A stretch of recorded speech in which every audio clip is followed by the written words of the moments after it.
Amis chasseurs, bonjour et bienvenue pour cette nouvelle vidéo où je vais vous présenter toutes mes armes de chasse. N'oubliez pas de vous abonner et d'activer la petite cloche pour ne rien manquer des prochaines vidéos. On va tout de suite rentrer dans le vif du sujet avec mes carabines pour le grand gibier.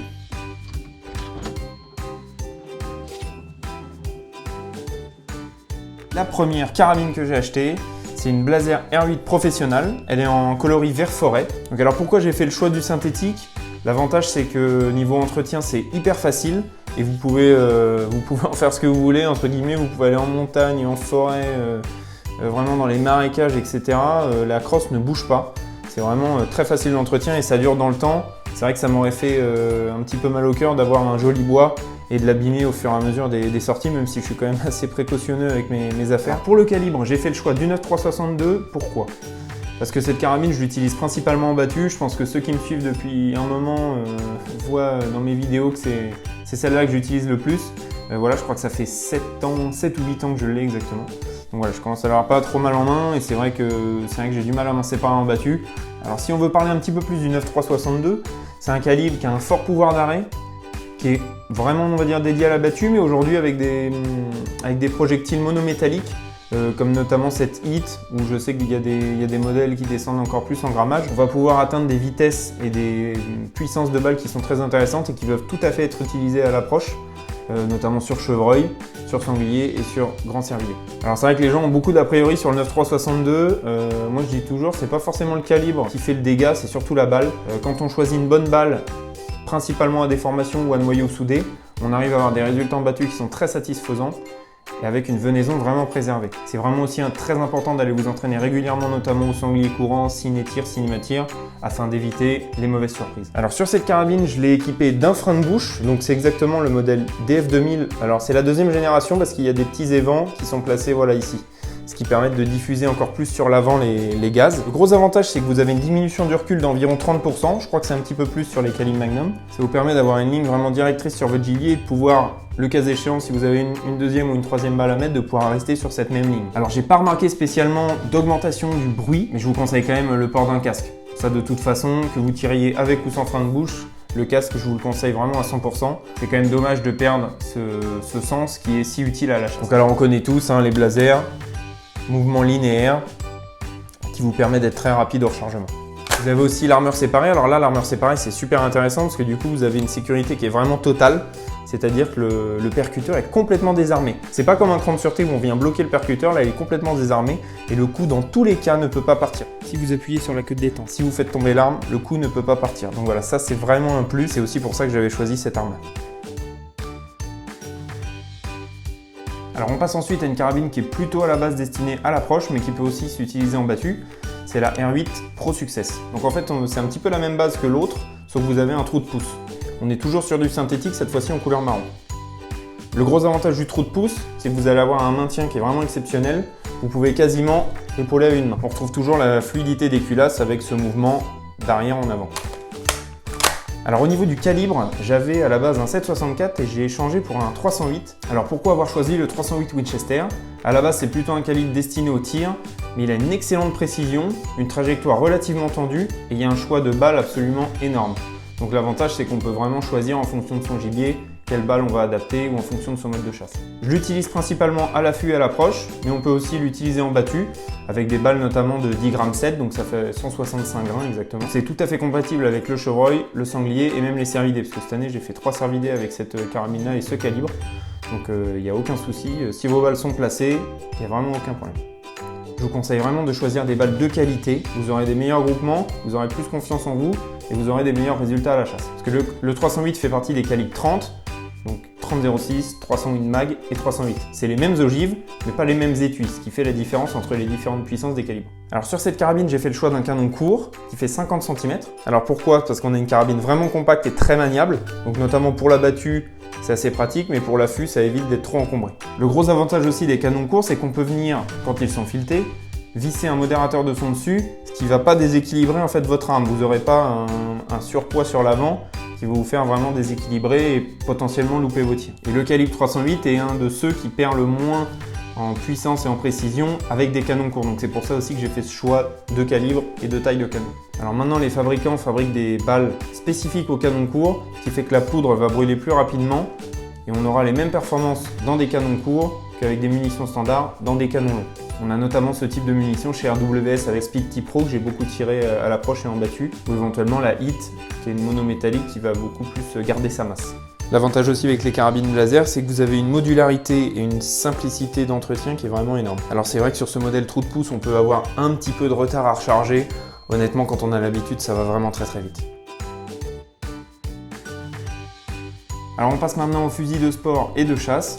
On va commencer par ce superbe Beretta 690 Black Edition. Alors ce fusil est vraiment destiné à la pratique du ball trap et du tir sportif d'une manière générale, que ce soit le parcours, le compact sporting, le skeet, la fosse, DTL. Pour ma part, je pratique plus le parcours de chasse et le compact sporting qui sont les épreuves qui se rapprochent, on va dire, le plus d'un tir de chasse pour pouvoir s'entraîner avant la saison. Alors les fusils de sport d'une manière générale ont un poids quand même assez élevé. Le gros avantage, c'est que vous allez avoir très peu de recul et vous allez pouvoir avoir des suivis de plateau beaucoup plus fluides. Vous avez aussi la bande de visée qui est élargie pour vraiment pouvoir souligner vos plateaux. Ce que j'aime beaucoup sur ce modèle-là, c'est que les canons sont mat.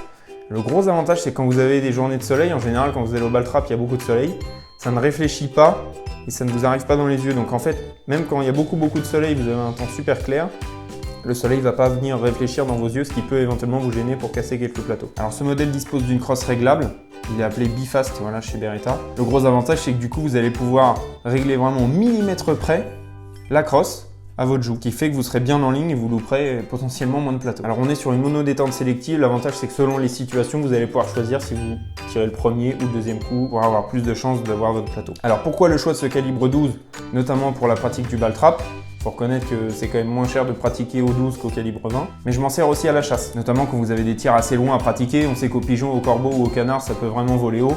Là, avec ce fusil-là et ce calibre-là, vous allez pouvoir aller chercher des oiseaux un petit peu plus loin qu'avec des calibres, comme le calibre 20 par exemple. Ce qui m'a vraiment séduit sur ce fusil, c'est ce design, à la fois sobre et sportif, avec cette petite ligne orange qui rappelle la couleur des plateaux. Vous avez aussi des bois très jolis, et pourtant c'est des bois qui sont, on va dire, standard. Au niveau des chocs, j'ai opté pour des chocs TIG.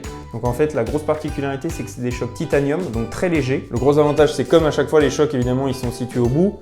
Ça ne va pas venir déséquilibrer votre swing et votre fusil. C'est donc un fusil à privilégier pour votre entraînement et pour quelques chasses où vous pourrez aller chercher des oiseaux un petit peu plus loin. On retrouve bien sûr sur ce Beretta des canons de 76 qui sont une norme classique en fait dans les fusils de ball trap. Alors on continue dans l'univers du sport avec un fusil que j'ai depuis déjà quelques années, ça doit faire 6 ans que je l'ai. C'est un César Guérini modèle Summit Sporting. Donc c'est un fusil de ball trap en calibre 20. En fait j'avais acheté ça parce qu'à la base je faisais pas beaucoup de ball trap et je voulais éviter d'abîmer mon modèle de chasse avec des séances un petit peu trop intensives. Et je voulais avoir un fusil qui puisse encaisser plusieurs milliers de cartouches à l'intersaison sans pour autant avoir de problème à long terme. Donc alors pourquoi j'ai choisi ce fusil là? C'était un des seuls gauchers à être proposé. Donc l'avantage c'est que du coup vous avez un fusil qui est déjà prédisposé à vous tomber bien à l'épaule, et celui-là j'ai eu particulièrement de la chance puisqu'il me tombait super bien. J'ai pas eu besoin de remettre la crosse à ma joue, elle m'allait déjà super bien. C'est un fusil qui pèse un peu plus de 3 kg, donc pour des journées au petit gibier à marcher longtemps c'est pas forcément idéal, mais en tout cas pour du ball trap ou la pratique de la chasse par exemple au pigeon ou au corbeau, je l'ai aussi beaucoup utilisé lors de ces sorties-là. C'est vraiment un super fusil, vous avez des canons de 76 aussi, avec aussi des chocs TIG, alors là on est sur des chocs acier, quart 3 quarts. Alors c'est un fusil avec lequel je sors un petit peu moins, mais c'est vrai que j'aurais du mal à m'en séparer. Je pense que vous êtes tous un petit peu comme moi, dès que vous avez un fusil c'est dur de s'en séparer d'une manière générale. Alors c'est un fusil que j'ai beaucoup utilisé, que j'utilise encore notamment au parcours de chasse ou au compact sporting comme le Beretta, mais il faut reconnaître que le calibre 20 est quand même moins économique au ball trap, donc j'ai privilégié le calibre 12 maintenant pour tout ce qui est compétition. Alors on reste toujours dans de l'italien, moi j'aime beaucoup parce que les qualités de finition sont vraiment sympas, les bois aussi sont toujours très corrects même en version standard, et du fait du poids c'est vrai qu'en calibre 20 on a vraiment très peu de recul, c'est super agréable à tirer. Donc quand on a des journées avec des tirs notamment pas mal répétés, c'est vrai que c'est super agréable d'avoir une arme sur laquelle on peut compter sur son confort.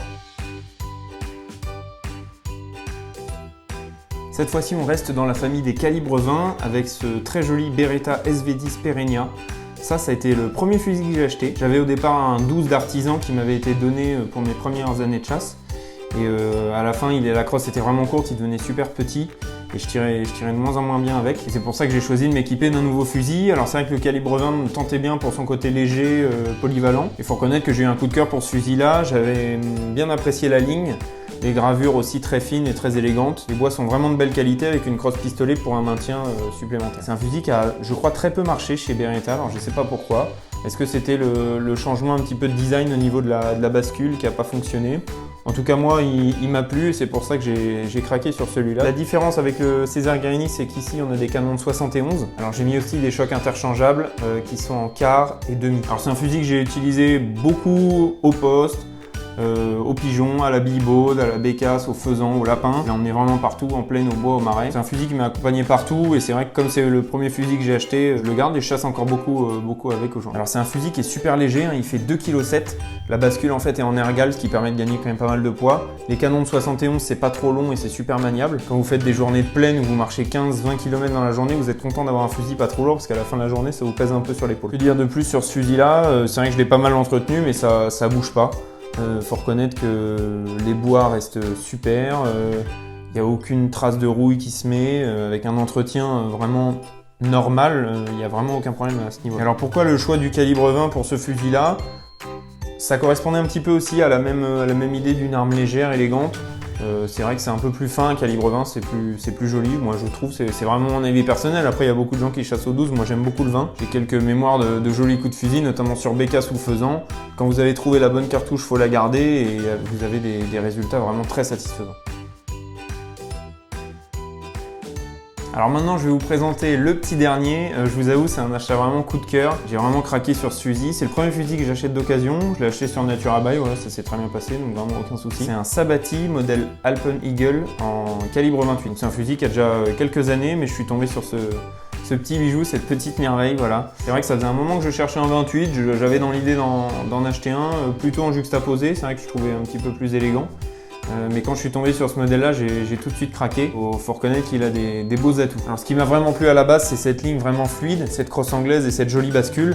Ce qui donnait une allure vraiment très élégante au fusil, c'est vraiment ce qui m'a plu. Alors au niveau des caractéristiques techniques, on a toujours une monodétente sélective. C'est vrai que ça c'était quand même un plus, moi qui suis habitué à la monodétente. Il est chambré en 70 mm, donc l'avantage c'est que vous pouvez tirer quand même un grand nombre de cartouches différentes. Les canons sont des canons de 71 cm, donc ça permet d'avoir une bonne maniabilité en même temps de pouvoir aller chercher quelques oiseaux. Alors les chocs fixes, demi et full, l'avantage c'est que vous pouvez à la fois faire de la chasse devant vous en tirant des oiseaux à des distances moyennes et pouvoir aller chercher éventuellement un pigeon qui vous passe à 25-30 mètres sans problème. Voilà, alors c'est un fusil qui a quelques années mais il est vraiment impeccable.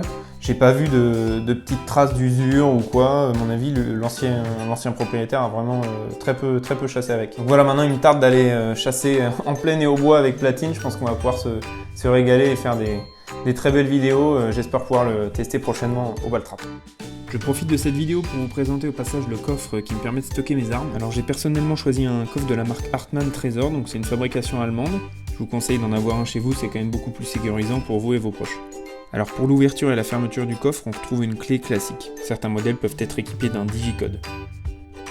Alors ce modèle dispose d'une capacité de 10 armes, mais il en existe aussi pour moins ou pour plus d'armes. L'étage de droite est assez intéressant parce qu'en fait vous pouvez moduler comme vous le souhaitez. Vous pouvez mettre différents étages avec différentes hauteurs selon ce que vous voulez stocker. J'ai choisi d'y mettre les munitions, je trouvais que ça avait du sens. Alors d'un point de vue personnel, je préfère retirer les lunettes et avoir les armes séparées.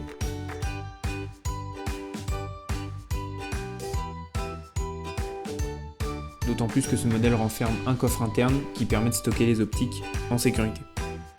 L'ergonomie est bien pensée, vous pouvez facilement accéder à vos armes, à vos munitions et à vos optiques. Sa conception est faite en acier monobloc, ce qui garantit une sécurité optimale, avec un joli coloris noir. Pour ceux qui seraient intéressés par l'acquisition d'un coffre, je vous ai obtenu un code promo qui s'affiche sur l'écran. Il peut être utilisé sur le site cité en description. Il faut savoir aussi que pour chaque coffre, la livraison est gratuite, ce qui permet quand même de vous le faire livrer directement chez vous. Voilà les amis, la vidéo se termine. J'espère qu'elle vous a plu, merci de l'avoir regardée en tout cas. Si vous avez des questions, n'hésitez pas à les poser en commentaire en dessous de la vidéo. Vous retrouverez aussi pas mal d'informations dans la description, donc je vous conseille de la lire bien évidemment. Je vous dis à très vite pour de nouvelles aventures. À bientôt les amis, salut! Si ce n'est pas déjà fait, vous pouvez rejoindre mon Facebook, mon Instagram, mon Snapchat. Tous les liens sont dans la description.